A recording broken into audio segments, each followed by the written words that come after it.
मुझे लगता है कि ये अजमेरा फ़िल्म के लिए ये शायद मैं गाने वाला तो वहाँ था, लेकिन वहाँ तो नहीं गा पाया क्योंकि समय कम था, तो मैं आपके सामने ही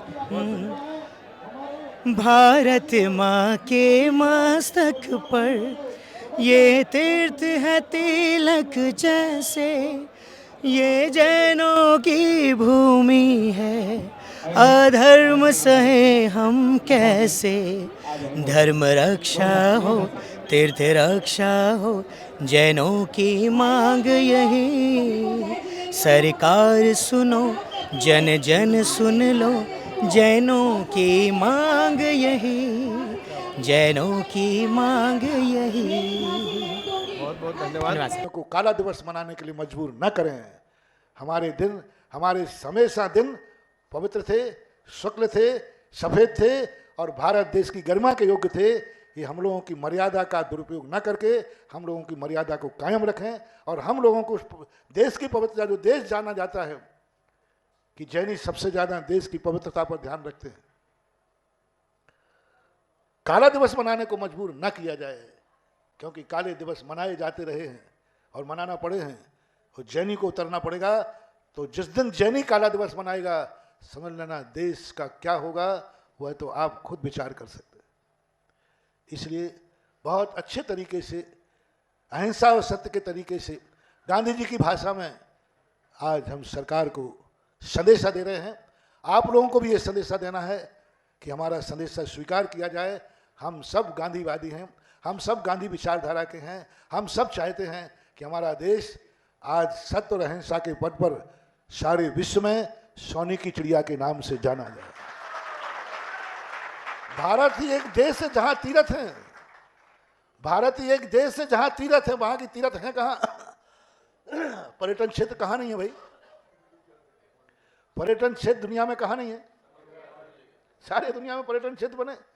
इतने बड़े विश्व में मां तीर्थ तो हमारे भारत में ही है ना।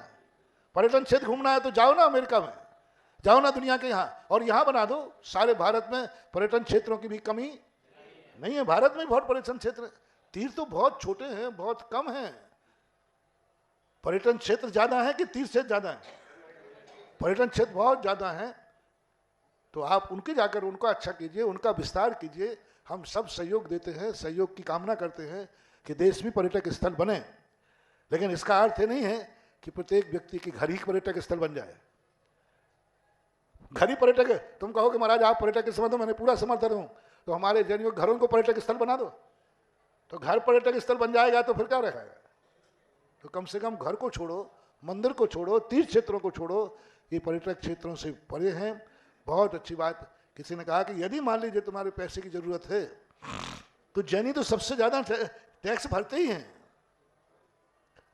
एक सम्मेशकर के नाम से टैक्स लेना शुरू करो और क्या करें? इतना टैक्स दो, नहीं तो हम पर्यटक बनाएंगे। अब इतने टैक्स देते तो एक और दे देंगे और क्या होगा? लेकिन फिर भी मुझे विश्वास है कि सरकारें भी अपने भारत की हैं, वे भारतीय संस्कृति और सभ्यता का ध्यान रखते हुए, भारत की अमूल धरोहर है कि यहाँ पर सब संसार है लेकिन यहाँ परमार्थ भी है। संसार है तो परमार्थ भी है, अर्थ है तो परमार्थ भी है। इसलिए परमार्थ अर्थ के लिए ना हो, अर्थ परमार्थ के लिए हो। परमार्थ अर्थ का कमाने का साधन न बने, अर्थ परमार्थ की तरफ मुड़ जाए तो सबका कल्याण है। परमार्थ को तुम अर्थ का सोर्स बना रहे हो तो ये अच्छी चीजें नहीं है, बहुत बड़ी चीजें। सब भारत के सरकार को तो जो है कानून उनके हाथ में है। आप जैनियों के हाथ में क्या है वो विचार करें। चुनाव आ रहे हैं, ये भी प्रस्ताव पास करें कि यदि हमारा आंदोलन नहीं सुना गया, आज बंद के बाद कोई नहीं हुआ, तो सारे भारत में चुनाव का बहिष्कार भी कर सकते हैं कि हम जब तक हमारे कोई भी जैनी वोट नहीं डालेगा कोई भी जैनी वोट नहीं डालेगा। ठीक है, वोट डालना कोई जरूरी नहीं होता है, हम सब में से और भी कई तरीके अपना सकते हो, और तरीके बहुत सारे आप लोग जानते हैं, आपके वकील लोग जानते हैं, और आप लोग बैठ करके परामर्श करें।